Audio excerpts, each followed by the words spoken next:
Hi everyone, welcome back to Pallu's dream world YouTube channel. ನಾನು ನಿಮಗೆ ಇವತ್ತು ಎಗ್ ಟೊಮೆಟೊ ಕರಿ ಹೇಗೆ ಮಾಡೋದಂತ ಹೇಳ್ಕೊಡ್ತೀನಿ. ನಾನು ಇಲ್ಲಿ 4 ಮೊಟ್ಟೆ ತೊಗೊಂಡಿದ್ದೀನಿ. ಸೊ ಮೊಟ್ಟೆನ ಬೇಯಕ್ಕೆ ಇಟ್ಟಿದ್ದೀನಿ, ಬಾಯ್ಲ್ಡ್ ಆಗಕ್ಕೆ ಇಟ್ಟಿದ್ದೀನಿ.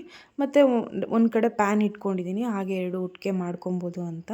ಸೊ ಅಲ್ಲಿ ಎಗ್ ಬಾಯ್ಲ್ಡ್ ಆಗ್ತಾ ಇದೆ, ಇಲ್ಲಿ ಪ್ಯಾನ್ ಕೂಡ ಬಿಸಿ ಆಗ್ತಿದೆ. ಒಂದು 3 ಟೇಬಲ್ ಸ್ಪೂನ್ 2 ಇಂದ 3 ಟೇಬಲ್ ಸ್ಪೂನ್ ಆಯಿಲ್ ಹಾಕಿದ್ದೀನಿ. ಇದಕ್ಕೆ ಏನು ಬೇಕು, ಏನು ರೆಡಿ ಮಾಡ್ಕೊಬೇಕು ಅಂತ ತೋರಿಸ್ತೀನಿ ಬನ್ನಿ. ಒಂದು ಚಿಕ್ಕದು ಈರುಳ್ಳಿ, ಒಂದು 4 ಇಂದ 5 ಟೊಮೆಟೊ, ಒಂದು 3 ಹಸಿಮೆಣಸಿನ್ಕಾಯಿ, ಕರಿಬೇವು ಮತ್ತು ಒಂದು ಸ್ವಲ್ಪ ಬೆಳ್ಳುಳ್ಳಿನ ಅದನ್ನು ಜಜ್ಜಿರಬೇಕು. ಅದು ಒಂದು ಹಾಗೆ ಹಾಕಂಗಿಲ್ಲ, ಅದನ್ನು ಹಿಂಗೆ ಜಜ್ಜಿರಬೇಕು ಬೆಳ್ಳುಳ್ಳಿನ. ಸೊ ಇಷ್ಟು ರೆಡಿ ಇದೆ ಈಗ. ಸೊ ಈಗ ತವಾ ಹೀಟ್ ಆಗಿದೆ. ಇದಕ್ಕೆ ಬನ್ನಿ ಹಸಿಮೆಣಸಿನ್ಕಾಯಿ ಹಾಕೋಣ ಫಸ್ಟು. ಸೊ ಹಸಿಮೆಣಸಿನ್ಕಾಯಿ ಮತ್ತು ಇದರಲ್ಲಿ ನೆಕ್ಸ್ಟ್ ಕರಿಬೇವು ಹಾಕ್ತೀನಿ. ಇದೆರಡು ಚೆನ್ನಾಗಿ ಫ್ರೈ ಆಗಿರಬೇಕು. ಸ್ವಲ್ಪ ರೋಸ್ಟ್ ಆದರೆ ಇದಕ್ಕೆ ಚೆನ್ನಾಗಿರುತ್ತೆ ಟೇಸ್ಟು. ಸೊ 2 ಹಾಕಿದ್ದೀನಿ, ಇದೆರಡು ಫ್ರೈ ಆಗ್ತಾ ಇದೆ. ಸೊ ಅಲ್ಲಿ ಎಗ್ ಕೂಡ ಬಾಯ್ಲ್ಡ್ ಆಗಿದೆ, ಆಲ್ರೆಡಿ ರೆಡಿ ಆಗಿದೆ. ಸೊ ನೆಕ್ಸ್ಟ್ ಈಗ ಆನಿಯನ್ ಹಾಕೋಣ ಬನ್ನಿ. 2 ಚೆನ್ನಾಗಿ ರೋಸ್ಟ್ ಆಗಿದೆ. ಆನಿಯನ್ ಹಾಕಿದ್ದೀನಿ. ಇದು ಸ್ವಲ್ಪ ಬ್ರೌನ್ ಬರೋ ತನಕ ಚೆನ್ನಾಗಿ ಫ್ರೈ ಮಾಡೋಣ. ಚೆನ್ನಾಗಿ ಬ್ರೌನ್ ಬಂದರೆ ಇದು ಟೇಸ್ಟ್ ಸ್ವಲ್ಪ ಚೆನ್ನಾಗಿರುತ್ತೆ. ಚೆನ್ನಾಗಿ ಬ್ರೌನ್ ಬರಲಿ. ಸೊ ಇದು ರೆಡಿ ಆಗ್ತಾಯಿದೆ. ಎಗ್ ಆಲ್ರೆಡಿ ಆಗಿದೆ, ನಾನು ಅದನ್ನು ಆಫ್ ಮಾಡಿದ್ದೀನಿ. ಸೊ ಇದಕ್ಕೆ ಸ್ವಲ್ಪ ಅರಿಶಿನ ಹಾಕೋಣ, ಮತ್ತು ಇದಕ್ಕೆ ಸ್ವಲ್ಪ ಉಪ್ಪು ಹಾಕೋಣ. ಅರಿಶಿನ ಸ್ವಲ್ಪ ನೋಡ್ಕೊಂಡು ಹಾಕ್ಬೋದು. ಒಂದು ಚಿಕ್ಕ ಸ್ಪೂನಲ್ಲಿ ಅರಿಶಿನ ಹಾಕಿದ್ದೀನಿ, ಮತ್ತು ಒಂದು ಸ್ವಲ್ಪ ಉಪ್ಪು ಹಾಕಿದ್ದೀನಿ. ರುಚಿಗೆ ಎಷ್ಟು ಬೇಕಷ್ಟು ಉಪ್ಪು ಹಾಕಿದ್ದೀನಿ. ಇದೆರಡು ಆದಮೇಲೆ ಸ್ವಲ್ಪ ಖಾರದ ಪುಡಿ, 1 ಟೇಬಲ್ ಸ್ಪೂನ್ ಖಾರದ ಪುಡಿ ಹಾಕಿದ್ದೀನಿ. ಖಾರದ ಪುಡಿ ನಿಮ್ಗೆ ಎಷ್ಟು ಬೇಕಷ್ಟು ನೀವು ನೋಡ್ಕೊಂಡು ಹಾಕ್ಕೊಬೋದು. ನಾನಿಲ್ಲಿ 4 ಮೊಟ್ಟೆಗೆ ಎಷ್ಟು ಬೇಕು ನಾನು ಅಷ್ಟು ಹಾಕಿದ್ದೀನಿ ಇದಕ್ಕೆ.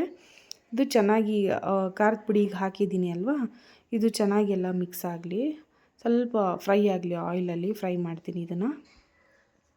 ಇದು ಬೇಗನೆ ಮಾಡ್ಕೊಬೋದು. ಇದು ಚಪಾತಿಗೆ ಚೆನ್ನಾಗಿರುತ್ತೆ, ಮತ್ತು ವೈಟ್ ರೈಸಿಗೆ ಚೆನ್ನಾಗಿರುತ್ತೆ ಇದು ತಿನ್ನೋದಕ್ಕೆ.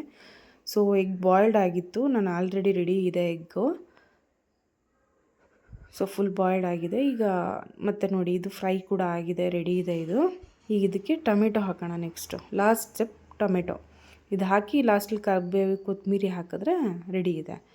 ಸೊ ಇದು ಟೊಮೆಟೊ ಹಾಕಿ ಚೆನ್ನಾಗಿ ಫ್ರೈ ಆಗಕ್ಕೆ ಬಿಡಬೇಕೀಗ. ಫ್ರೈ ಆಗಲಿ, ಚೆನ್ನಾಗಿ ಮಿಕ್ಸ್ ಮಾಡಿದ್ದೀನಿ. ಮತ್ತು ಕೆಳಗೆ ಇದು ಆನಿಯನ್ನು ಮತ್ತು ಇದೆಲ್ಲ ಹಾಕಿದ್ವಿ ಅಲ್ಲ, ಅದೆಲ್ಲ ಮಿಕ್ಸ್ ಆಗೋದಕ್ಕೆ ಚೆನ್ನಾಗಿ ಮಿಕ್ಸ್ ಮಾಡ್ತಾಯಿದ್ದೀನಿ. ಸೊ ಇದೆಲ್ಲ ಚೆನ್ನಾಗಿ ಇದಾಗಲಿ, ಇಟ್ಕೊಳ್ಳಿ, ಒಂದು ಸೆಟ್ ಆಗಲಿ. ಒಂದು 5 ಮಿನಿಟ್ಸ್ ಬಿಡೋಣ. ಟೊಮೆಟೊ ಬೇಗ ಬೇಯುತ್ತೆ. ಒಂದು 5 ಮಿನಿಟ್ಸ್ ಬಿಡೋಣ, ಇದು ಚೆನ್ನಾಗಾಗುತ್ತೆ ಅಷ್ಟರಲ್ಲಿ. ಸೊ ಆಗಿದೆ ಆಲ್ಮೋಸ್ಟ್ ಒಂದು 50% ಇದು ಬೆಂದಿದೆ, ಫುಲ್ ಬೆಂದಿದೆ ಇದು. ಉಪ್ಪೆಲ್ಲ ಫಸ್ಟೇ ಹಾಕಿದ್ದೀವಿ ಅಲ್ಲ. ಸೊ ಚೆನ್ನಾಗಿ ಮಿಕ್ಸ್ ಮಾಡ್ತಾಯಿದ್ದೀನಿ ಇದನ್ನು. ಫುಲ್ ರೆಡಿ ಇದೆ, ಮ್ಯಾಶ್ ಆಗಿದೆ ಇದು. ಇದಕ್ಕೆ ಬೆಳ್ಳುಳ್ಳಿ ನಾನು ತೊಗೊಂಡಿದ್ದೆ ಅಲ್ಲ, ಪ್ರೆಸ್ ಮಾಡಿದ್ದೆ, ರೆಡಿ ಇತ್ತಲ್ಲ ಬೆಳ್ಳುಳ್ಳಿ ಜಜ್ಜಿರೋದು, ಬೆಳ್ಳುಳ್ಳಿ ಹಾಕ್ತಾಯಿದ್ದೀನಿ. ಸೊ ಬೆಳ್ಳುಳ್ಳಿ ಹಾಕಿ, ಇದು ಫ್ಲೇವರ್ ಚೆನ್ನಾಗಿ ಕೊಡುತ್ತೆ. ಬೆಳ್ಳುಳ್ಳಿ ಸ್ವಲ್ಪ ಜಾಸ್ತಿ ಹಾಕ್ಬೋದು. ಬೆಳ್ಳುಳ್ಳಿ ಬೇಕಾದರೂ ಇನ್ನೊಂದು ಸ್ವಲ್ಪ ಜಾಸ್ತಿ ಹಾಕ್ಕೊಬೋದು ಬೆಳ್ಳುಳ್ಳಿನ. ಅದೊಂದು ಸ್ವಲ್ಪ ಚೆನ್ನಾಗಿ ಟೇಸ್ಟ್ ಕೊಡುತ್ತೆ. ಮತ್ತು ಇದಾದಮೇಲೆ ಸ್ವಲ್ಪ ಕೊತ್ತಂಬರಿ ಕೊತ್ತಂಬರಿ ಹಾಕಿದ್ದೀನಿ. ಸೊ ಲಾಸ್ಟ್ ಇದು ಕೊತ್ತಂಬರಿ ಹಾಕಿದ್ರೆ ಮುಗೀತು. ಸೊ ಎಗ್ ಕಟ್ ಮಾಡಿ, ಒಂದು ಎಗ್ಗಲ್ಲಿ 4 ಪೀಸ್ ಮಾಡಿ ರೆಡಿ ಮಾಡಿ ಇಟ್ಕೊಂಡಿದ್ದೀನಿ ನಾನು. ಸೊ ಇದೆಲ್ಲ ಆದಮೇಲೆ ಆಫ್ ಮಾಡಬೇಕು. ಇದೆಲ್ಲ ಆದಮೇಲೆ ಅಷ್ಟೇ, ಎಗ್ ಹಾಕಿದ್ಮೇಲೆ ಮತ್ತೆ ಏನು ಬಿಸಿ ಮಾಡೋದಿಲ್ಲ. ಆಫ್ ಮಾಡಿದ್ದೀನಿ. ಆಫ್ ಮಾಡಿ ಇದು ಒಂದು ಎಗ್ಗಲ್ಲಿ 4 ಪೀಸ್ ಮಾಡಿದ್ದೀನಿ. 4 ಪೀಸ್ ಮಾಡಿ ಇದಕ್ಕೆ ಹಾಕಬೇಕೆಲ್ಲನೂ. ಮತ್ತು ಇದನ್ನು ಫುಲ್ ತಿರುಗಿಸಿದ್ರೆ ಏನಂದರೆ ಎಲ್ಲ ಸಪ್ರೇಟ್ ಆಗಿಬಿಡುತ್ತೆ. ಆ ಯೆಲ್ಲೋ ಕಲರ್ ಇರೋದು ಎಲ್ಲ ಅದಕ್ಕೆ ಜೊತೆಗೆ ಮಿಕ್ಸ್ ಆಗುತ್ತೆ. ಸೊ ನಿಧಾನಕ್ಕೆ ಜಸ್ಟ್ ಇದನ್ನೇನು ಮಾಡಬೇಕಂದ್ರೆ, ಹಾಗೆ ಟೊಮೆಟೊ ಗೊಜ್ಜಿದೆಯಲ್ಲ, ಟೊಮೆಟೊ ಅದನ್ನು ತೆಗೆದು ಮೇಲೆ ಈ ಥರ ಹಾಕಬೇಕಷ್ಟೇ. ಜಾಸ್ತಿ ಮಿಕ್ಸ್ ಮಾಡೋಕ್ಕೆ ಹೋಗಬಾರ್ದು. ಪ್ಲೇಟ್ಗೆ ಹಾಕ್ಕೊಳ್ಳುವಾಗ ಕೆಳಗಿಂದ ಎತ್ತಿ ಹಿಂಗೆ ಹಾಕ್ಕೊಂಡ್ರೆ ಗೊಜ್ಜು ಸಮೇತ ಇದು ಬರುತ್ತೆ ತಟ್ಟೆಗೆ.